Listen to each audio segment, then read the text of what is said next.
नहीं चलेगी, नहीं चलेगी, अरे नहीं चलेगी, नहीं चलेगी, अरे या सावंत करायचं काय?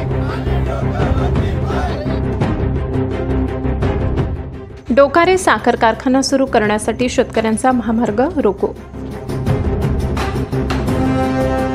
डोकारे आदिवासी सहकारी साखर कारखाना तात्काळ सुरू व्हावा या मागणीसाठी आज 1 सप्टेंबर सोमवार संतप्त शेतकरी आणि कामगार रस्त्यावर उतरले. चेअरमन भारत माणिकराव गावित यांच्या नेतृत्वाखाली राष्ट्रीय महामार्ग क्रमांक 6 ठप्प झाला. काही तास वाहतूक ठप्प राहिली आणि संताप उफाळून आला.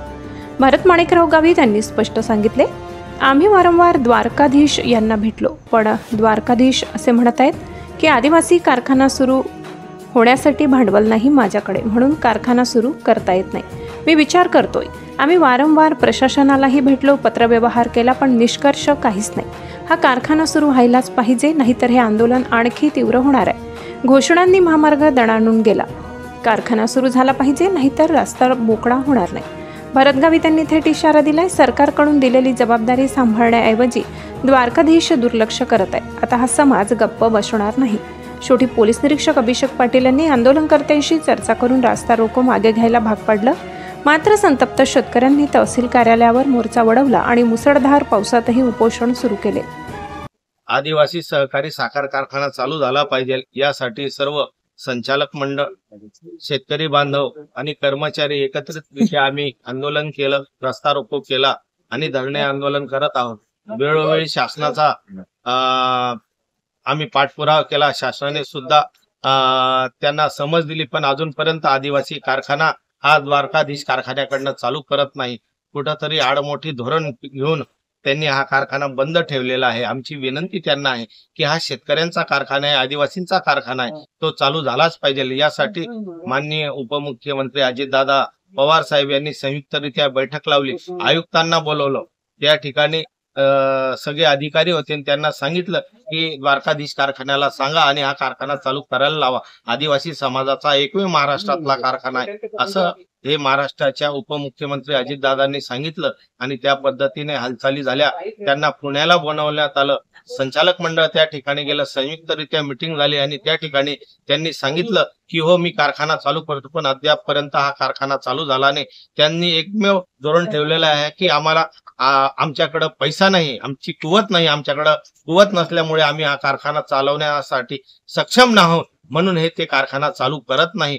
पण त्यांना फक्त कुठंतरी आदिवासींची पिळवणूक करायची आहे, आदिवासी शेतकऱ्यांचे हाल करायचे आहे, आदिवासी समाजाला कुठंतरी हीन भावनेने बघण्याची त्यांची दृष्टी ही द्वारकाधीश कारखान्याची आम्हाला या निमित्ताने दिसून येत आहे. आम्ही पुनश्च त्यांना विनंती करतो की हा लवकरात लवकर आदिवासींचा कारखाना तुम्ही चालू करा. डीडीसी बँकेलाही पत्र व्यवहार केला. त्यांनीही सांगितलं की आमच्या परवानगीशिवाय तुम्ही कोणालाही हा कारखाना तारण देऊ शकत नाही. आमच्या हात बांधले गेलेले आहे. कारण मागच्या संचालक मंडळाने शिरीषदादा असताना त्यांनी जवळजवळ 12 कोटी रुपये त्यांनी कर्ज घेतलेलं होतं आणि ते कर्ज अजून फेडलं नाही. तो कारखाना त्यांनी त्या ठिकाणी गहाण ठेवलेला आहे. त्याच्यामुळे परत दुसऱ्यांदा गहाण ठेवण्यासाठी ही शासनाची परवानगी लागते आणि शासन म्हणतं जोपर्यंत बँक म्हणते जोपर्यंत आमचं पुढचं कर्ज नील होत नाही तोपर्यंत तुम्हाला नीलचा दाखला मिळत नाही आणि तोपर्यंत तुम्ही दुसरं कर्ज घेऊ शकत नाही. तर अशा कुठंतरी याच्यामध्ये आमचा शेतकरी बांधवला हे अडवलं जात आहे. तर आमची पुनश्च विनंती आहे की आपण सर्वांनी एकत्रितरित्या सामूहिकरित्या येऊन हा कारखाना चालवला गेला पाहिजे. जे जे पत्र व्यवहार आहे ते सगळं पत्र व्यवहार आम्ही केलेले आहेत. ते प्रसार माध्यमाच्या याच्यातनं आम्ही आपल्याला देत आहोत. आपण तेही प्रसिद्ध करू शकता. कुठेही संचालक मंडळ चुकलेलं नाही. त्यांनी पुण्याला बोलवलं, पुण्याला गेलो. त्यांनी द्वारकाधीश कारखान्यावर बोलवलं, द्वारकाधीश कारखान्यावर गेलो. त्यांनी साखरीला बोलवलं, त्यांच्या साखरीच्या घरी गेलो. जिथं जिथं त्यांनी बोलवलं तिथं तिथं आम्ही गेलो.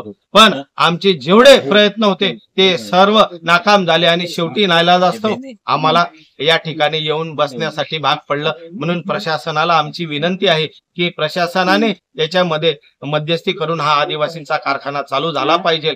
आणि त्यांनी जर कारखाना चालू केला नाही तर या नवापूर तालुक्यामध्ये जिथं जिथं द्वारकाधीश कारखान्याचे गट ऑफिस आहेत सगळ्या ठिकाणी आम्ही कुलूप लावू आणि एक टिपरी सुद्धा आदिवासी क्षेत्रातली ही द्वारकाधीश कारखान्याला जाऊ देणार नाही. ही आमची शेवटची टोकाची भूमिका राहील.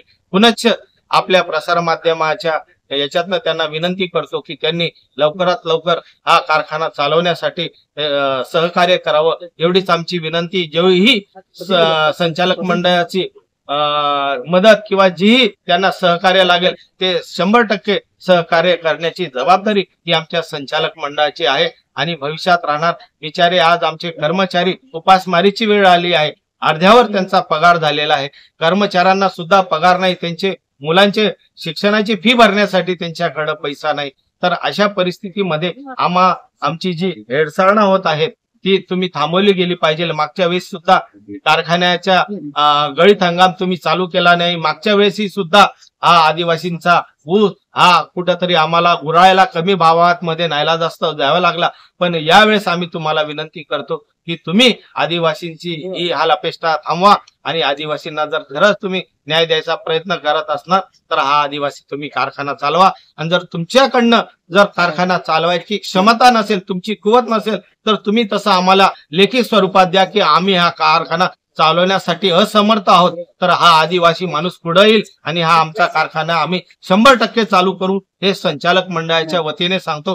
कारण हा आदिवासींचा कारखाना आहे, हा आमचा कारखाना आहे, हा नाईक साहेबांनी माणिकराव दादांनी उभा केलेला कारखाना आहे आणि तो 100% चालवण्यासाठी आमचे प्रयत्न राहील. आम्ही तो भविष्यामध्ये अजून पुढे नेण्याचा आमचा प्रयत्न राहील. पण कुठंतरी हा द्वारकाधीश त्याचा कारखाना मोठा करण्यासाठी आमचा कारखाना बंद ठेवत आहे.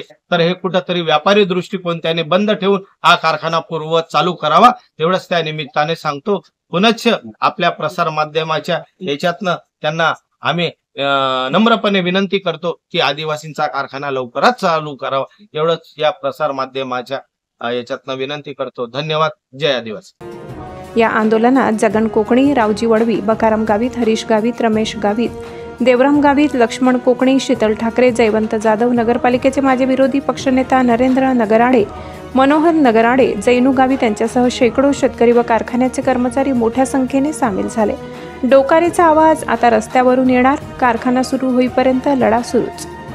नवापूर बोलतोय, महाराष्ट्र ऐकतोय. चर्चा नवापूर, लोकशाहीचा बुलंद आवाज. संपादक गिरीश सोनवणे.